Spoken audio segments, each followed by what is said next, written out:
You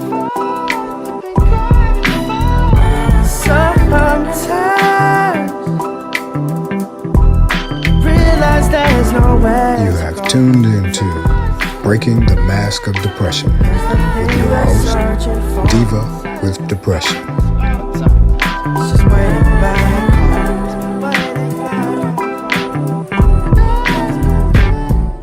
One of the most neglected groups of mental illness sufferers are the seasoned citizens of America. 1 in 5 seasoned citizens live with a mental illness or another psychological disorder. Seasoned citizens 85 and over have the highest suicide rate, and 70 years old to 84 have the second highest suicide rate. 63% of our seasoned citizens do not receive the much needed psychological care that they deserve.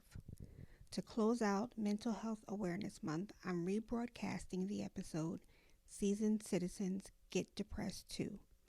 Please listen and share. You may save a life.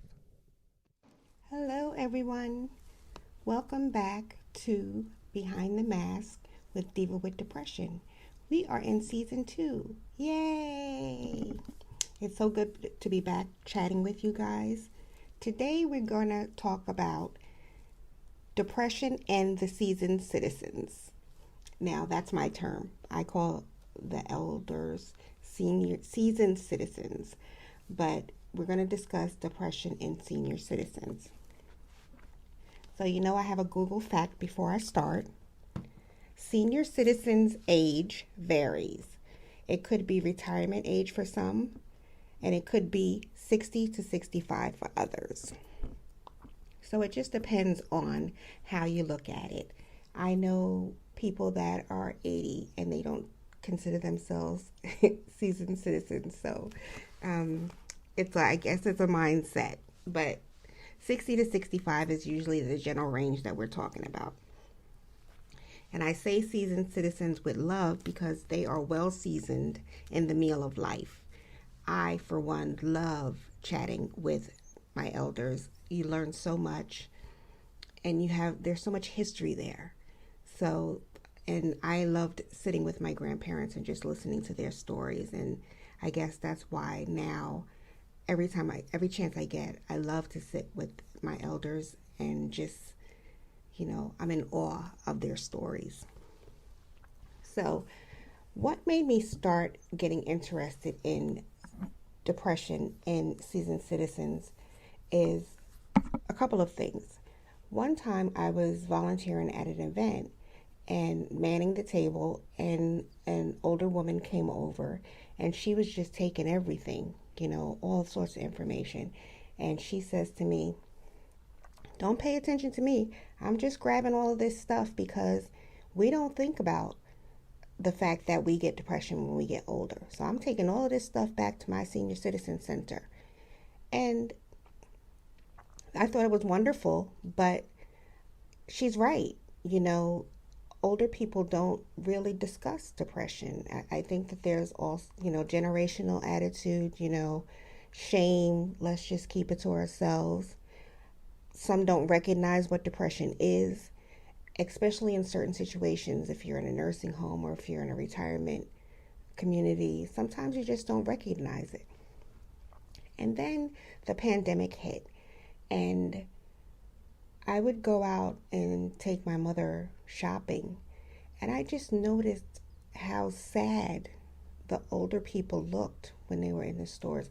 And not just sad, but scared, because number one, nobody knows what's going on during the pandemic. And number two, their outings, just like mine, when I'm having a bad day, going to Starbucks is my therapy. And so during the pandemic, whereas they would usually get up and go out and, go to their doctor's appointments or go to the library, go for coffee, go for breakfast with their friends. Now in the pandemic, they were not able to do that. And a huge percentage of them were home alone. And so the number of older adults suffering with mental illness has, like the rest of the population, tripled. And it's heartbreaking. And so after one trip, my mother said, she suggested that I should do an episode on senior citizens and depression. And so here I am. So WebMD estimates that depression affects 6 million 65 and over people, and that only 10% of them seek treatment. And so think about that. 34 million Americans age 65 and older suffer from some form of depression. You see the difference? My first fact was from years ago, so it was 6 million. And today we're talking about 34 million. The increase is outrageous. And a lot of times when you go to organizations, when you go to therapy, they don't set aside time for senior citizens.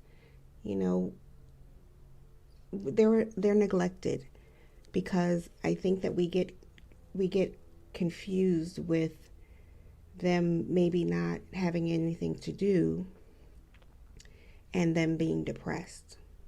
So we have to be more aware of what's going on. And it's hard sometimes to diagnose. Like I said, it's hard to diagnose depression in older adults. Number one, like I said, because they don't discuss it, they don't share it. And, we always talk about the generational secrets, and these are the people that are holding the secrets, and so that would prevent them from sharing. They want to keep it to themselves. Other things that keep them from recognizing and keep others from recognizing that they have depression is because it mimics other illnesses like Alzheimer's disease, Parkinson's disease, heart disease, cancer, and arthritis. All of these illnesses can mimic and appear alongside depression. And so it's hard for, say, primary care physicians to really weed out whether someone is depressed or whether they are actually living with another illness. And I think that the screening should be changed.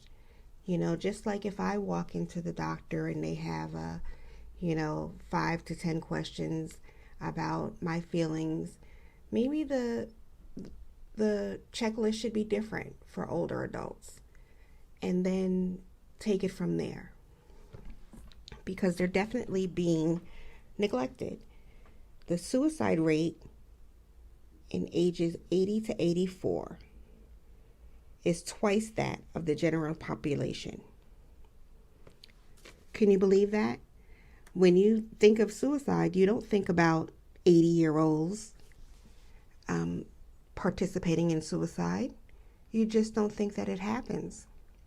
But it happens.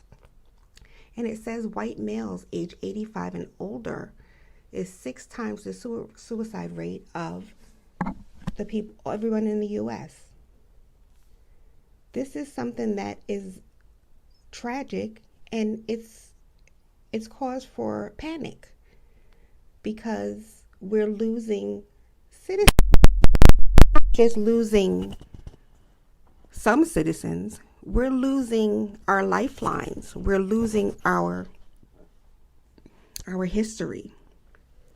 And I believe that anything that we can do to change that should be done, because we're looking at a crisis.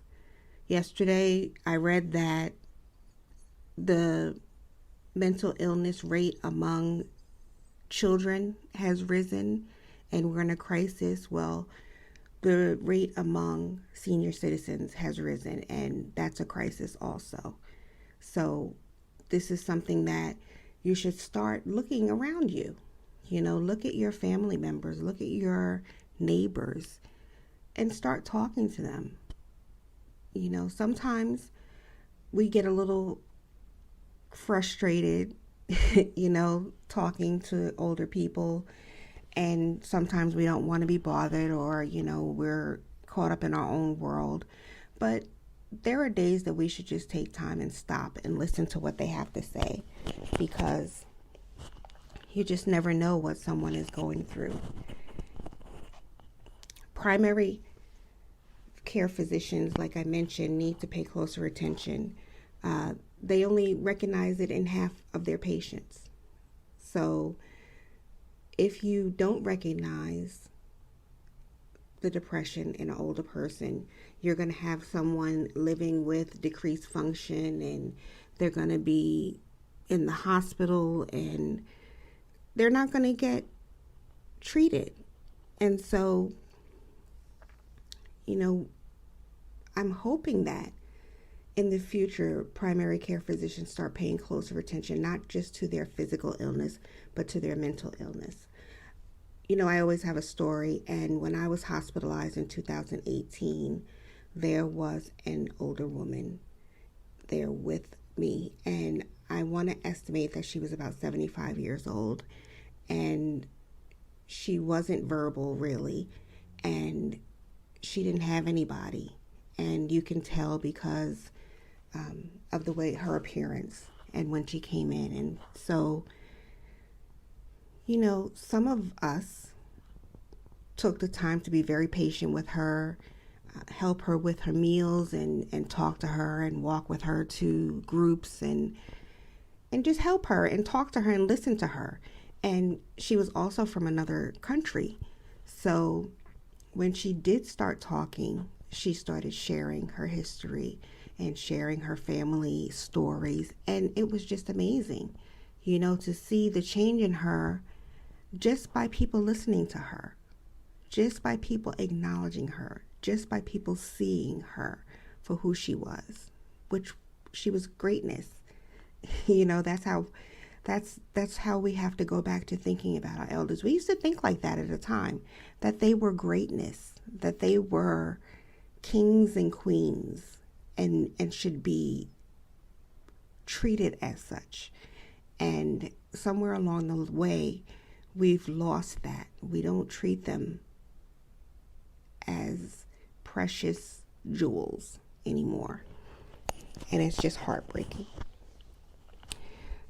So I wanted to look into, and me researching, I wanted to look into some of the triggers, because, we all have different triggers. I can identify some of mine, but I don't think that when you get to a certain age and reading up and talking to people, senior citizens that are living with mental illness, they don't recognize their triggers.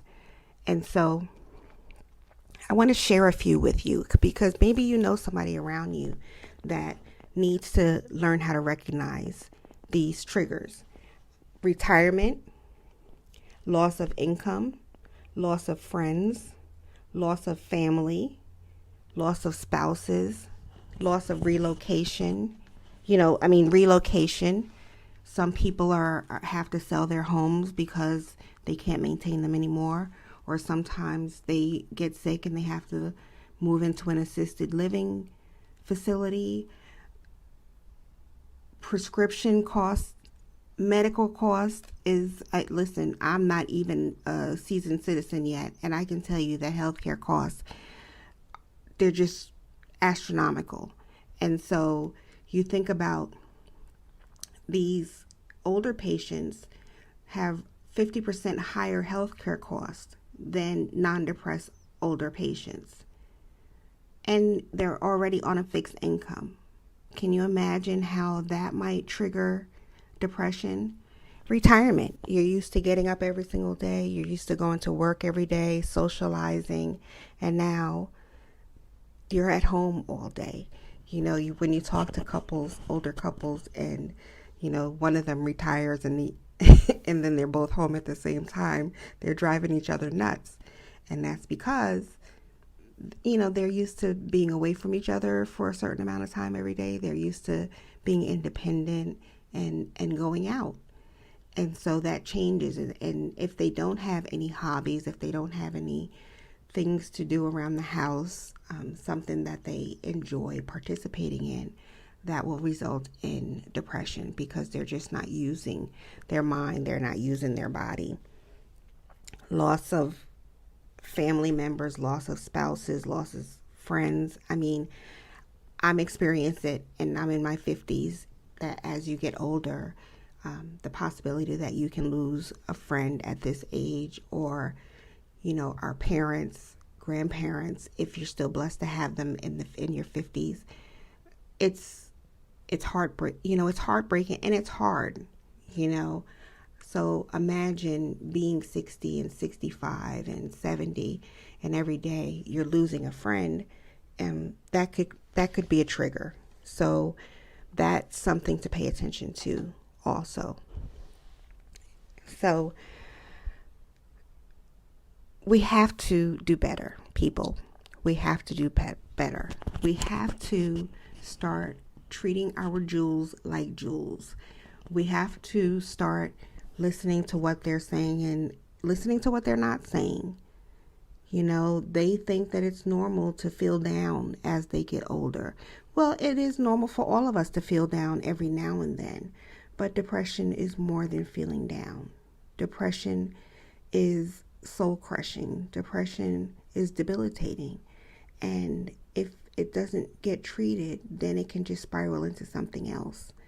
And, when you are home every single day and you're not using your mind and you're not using your limbs and you are depressed, that just turns into a spiral all around. And so we have to get our grannies, grandpas, moms, and dads and friends, we have to get them out more. We have to talk to them more. I talk about art therapy, coloring, painting, senior citizen communities, look into those things. Right by me, we have a senior citizen center, and they have yoga, and they have swimming and water aerobics. These are the things that we can help them find so they can live quality lives.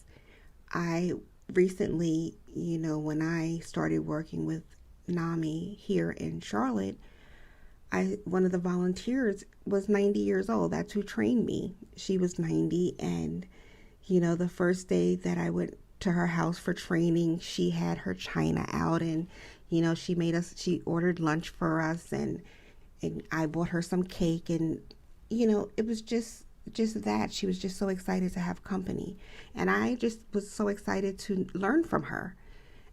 And this is a small thing, so we need to do more of that.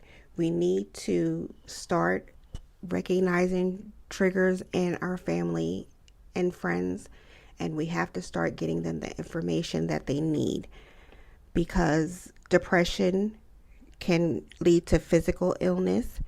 Depression not only mimics dementia, but depression can contribute to dementia, because depression, I can tell you personally, causes major confusion. And, you start to lose, especially if you're not out every day, if you're not engaging every day, you start to lose track of time.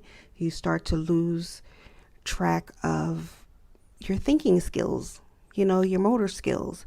And so, although those are symptoms of depression, they're also symptoms of dementia.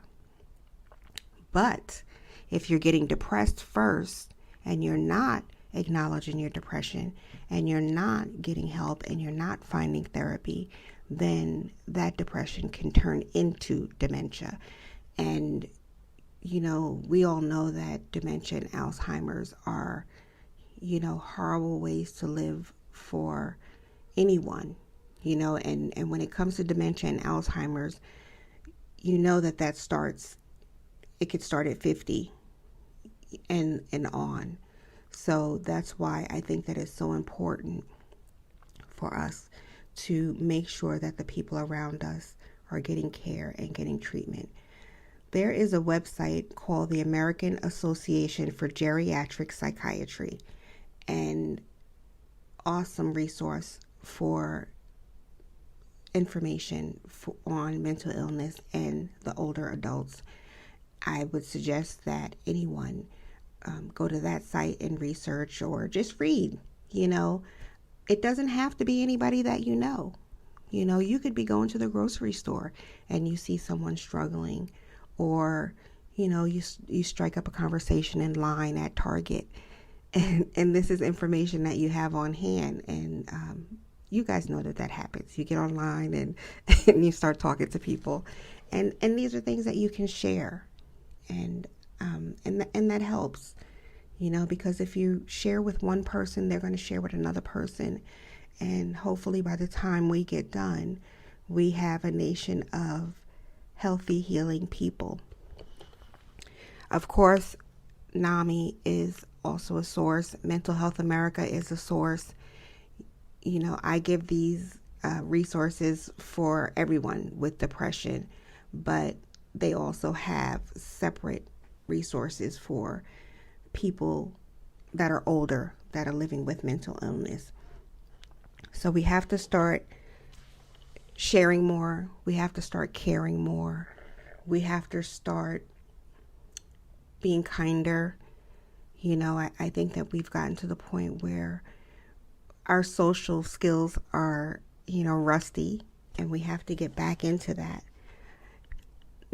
And also, even though these organizations I suggest for resources, but they're also great organizations to volunteer. And volunteer working is amazing for older adults. When you notice when you go to the polling stations during election time, and that's who volunteers at the polls, and when you go to the library and older people are volunteering. And listen, as quiet as it's kept, do you see the workforce lately when you go to Walmart or when you go to the supermarket and you go to fast food places? Who's taking care of you now? Older people. And part of it is that they probably got bored at home, and part of it could be because of the financial strain as you get older. But whatever the case is, they're out there in the workforce, and we have to continue to be respectful and continue to treat them better. So that's my rant on seasoned citizens. I want you to reach out to me if you need any more information. If you need help for an older friend or an older family, I would love to share the resources with you and share the sites that I go to get information for clients that I have. If you have a particular subject that you would want me to address, please reach out and let me know. I am always looking for suggestions because, listen, I don't hide the fact that my mental illness has completely eaten my brain away. I am a scatterbrain. And so I may have a list of subjects, but I don't always have a list of subjects that you are interested in listening to. So always reach out with your suggestions and your feedback. I love it. I want to thank everyone that has been supporting me. I want to thank everyone who has sent comments and emails and just given me love since I started the podcast. I hope that if anything, it changes at least one person. So thank you for listening to Behind the Mask with Diva with Depression. As always, I'd like to thank Illumination Technology for being my tech guru. Follow them on Instagram and Facebook, and they can help you with your technology needs. We are available on Podbean, iHeartRadio, Spotify, and iTunes. Soon we will.